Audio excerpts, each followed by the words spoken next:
Welcome back to another episode of the 2023 Fantasy Baseball Team Previews. I am Jason. You can find me on Twitter at JRBex. I'm joined here by JP, and you can find him on Twitter at DapScout. First off, if you haven't already done so, go ahead and subscribe to our YouTube channel down below. You're going to get great fantasy content all year long. Another thing, too, is also if you haven't already, head on over to fantasy6pack.net. You got a ton more content there, including signing up to become an all-access member of the Fantasy Six Pack.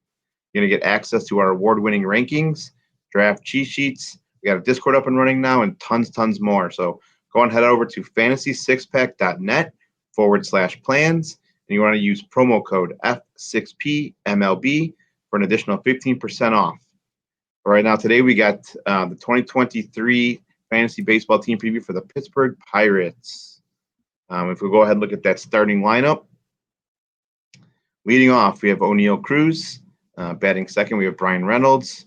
Batting third, Brian Hayes, followed by G-Man Choi. Batting fifth, coming back to his original team, is Andrew McCutchen. Batting sixth, Carlos Santana, followed by Jack Suwinski. Batting eighth is Rodolfo Castro. And then rounding it out, we have Austin Hedges. Looking at this lineup here, the top lineup's pretty solid. Yeah. After that, after about the bottom half of the lineup's a little bit alarming, but right now we have talk about real quick about Andrew McCutchen. He's dropped back, came back to his original team. He is nearing the 2,000 hit milestone, so it'd be kind of a nice little cool thing if we see him reach that milestone this year on the team that basically came up and basically broke out his career. And so McCutchen was always one of those great outfielders that you could always rely on for your fantasy team. Right. But sticking with that outfield, though, we have Bryan Reynolds somehow is still on this team. I'm not quite sure why he was not moved in this offseason. He's, I believe, come out and asked to be traded. So at some point he's going to be traded, right? It's the Pirates, so I expect them to do something. I'm not sure what it's going to be. Look, he has come out and asked to be traded. The Pirates, tried to sign him long term, and he wants out. I am not sure what the plan here is because, frankly, you have a situation, and I am not a pro baseball player with my background, but Bryan Reynolds sitting there, he can go one of two ways, right? You can go with the Matt Holland, where he got traded from Colorado to the A's, and the A's, all they wanted to do was flip him for a bunch of prospects. And he sat there and he did very poorly until they traded him off to St. Louis, and St. Louis got a heck of a bargain because then Matt Holland shot off, right? He did amazing. What are we going to get from Bryan Reynolds? Is he going to want to showcase his talent? Is he going to put up some amazing numbers because he wants out and he, wants to show like, look, get me out of here as quickly as possible?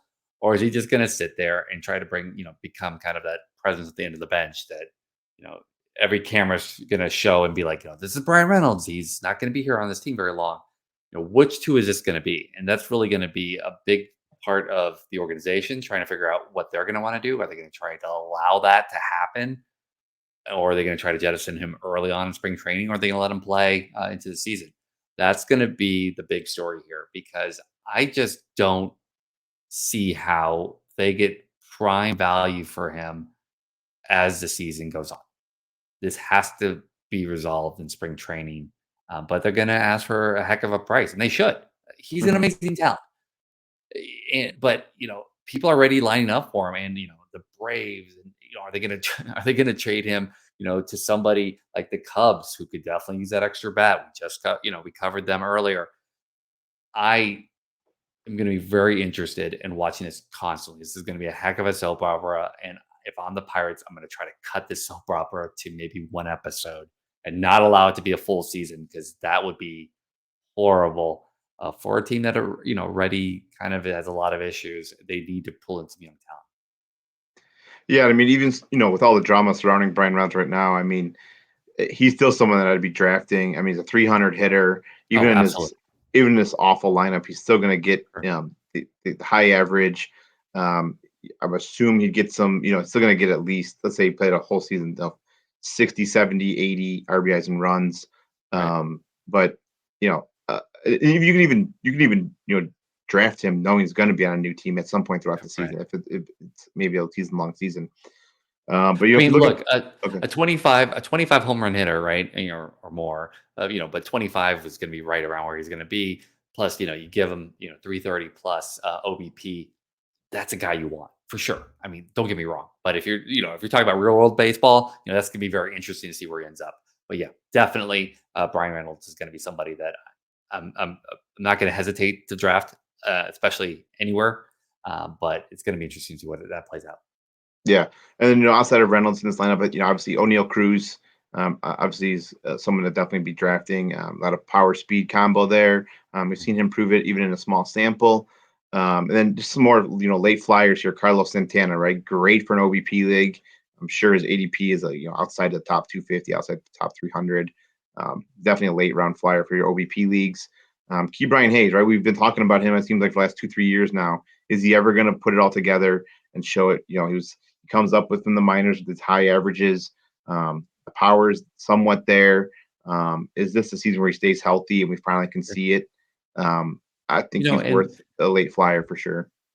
sorry, I didn't mean to interrupt there, No, but go ahead. the one thing again with this new stolen base rules, I'm going to be really interested to see about Oneil Cruz and Hayes because I really see them maybe hitting the 20 stolen bases or 17 to 20 stolen bases. Add that plus the ability to maybe for Cruz going 25 plus home runs, with Hayes it's gonna, if he can just make contact. But you are looking at, the start of the ability to really go after, and again, go back to what you're saying, speed and power, speed and power. With the new stolen base rules, you could be looking at two guys that could be hitting 20 stolen bases. I mean, not hitting, running for 20 stolen bases.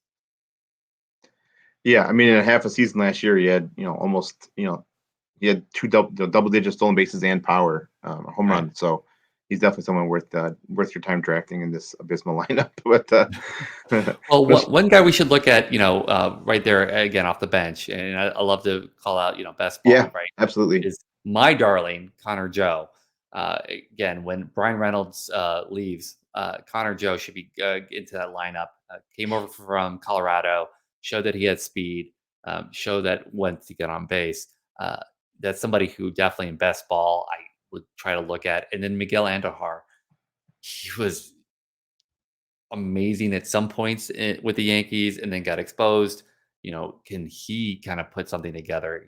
He might get 50 something starts. Might be really interesting to see Miguel Andujar as somebody to look at for a free agent pickup in your league later on. Yep. Let's go ahead and look at the starting rotation here. We got Roansy Contreras in the ace. We got Rich Hill, number 2.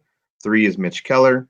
4, we got JT Brubaker. And then 5, we have Vince Velasquez. It seems like when you look at this rotation here, we got Rich Hill, similar to Wainwright, is just continuing to pitch into his mid 40s. Still churning out, some starts here. But other than I mean, a lot of these guys, I'm not sure I'm targeting any of these pitchers. I mean, if you want, you could throw a flyer on Roansy Contreras. We've been waiting for this breakout. We saw a little bit last year. This now is his full year into the league. Let's see what he can do with that ace role. But I don't know if there's anyone I'm really targeting in this starting rotation. Again, if the price is right, Luis Ortiz is an interesting pickup as well. He's got some really a nice fastball, but his slider is one of those. Look, he's going to get hit a lot, and it's just how it is. But if he could put that together, that slider, that fastball, he's really interesting, especially in those 130th pitcher off the board. That's going to be somebody I'm going to look at. Again, not a whole lot of wins because it's Pittsburgh, but somebody that if he's getting regular starts, I would love to see how that improves. Vince Velasquez has been around for forever, like you said. JT Brubaker, Rich Hill. If you're looking at somebody that needs to kind of anchor your your percentages, right? Walks and things of that nature. But Rich Hill's great. The only problem is if you're in a K per 9 league, Rich Hill will kill you. So do not, get Rich Hill in any way, shape, or form thinking he's going to give you Ks in any type of ratio league like that. So K per 9, avoid Rich Hill altogether. And anything else, I really like throwing Rich Hill in there because he kind of brings down some of those other categories, the whips and things of that nature.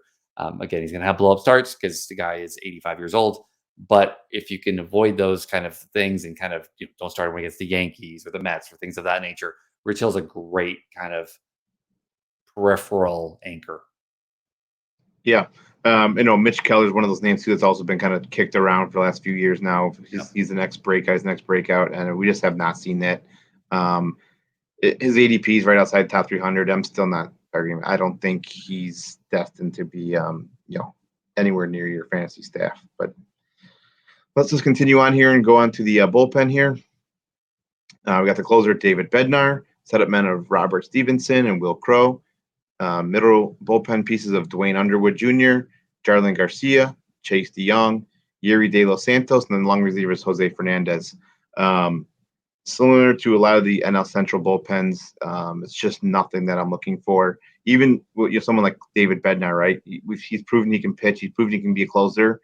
I just don't foresee the opportunities to be there worth targeting. Now, maybe if you miss on some of those early closer runs and you're looking for some sort of like last ditch effort on a closer, you can get maybe 10, 12 closes, 20, 9, 15 saves out of him. But other than that, I mean, I would not be targeting anyone in this bullpen either. I will highlight again for those people that are in saves plus holds leagues, right? Will Crow has been consistent in delivering, 15 plus holds, right? I think last year he was 20 plus, and he will have blow up games, and he's terrible sometimes, but in other times he's very streaky. I've had him in multiple leagues, and he always helps, add to those hold numbers. So if you can deal with somebody with a 4+ ERA, 4.3, I believe, or 4.2, that Will Crow is definitely somebody you want to, add there if you have holds in your league. Again, other than that, I'm with you. I'm avoiding this bullpen altogether. Yep. And so that's going to wrap up the 2023 Fantasy Baseball Preview with the Pittsburgh Pirates. So until next time.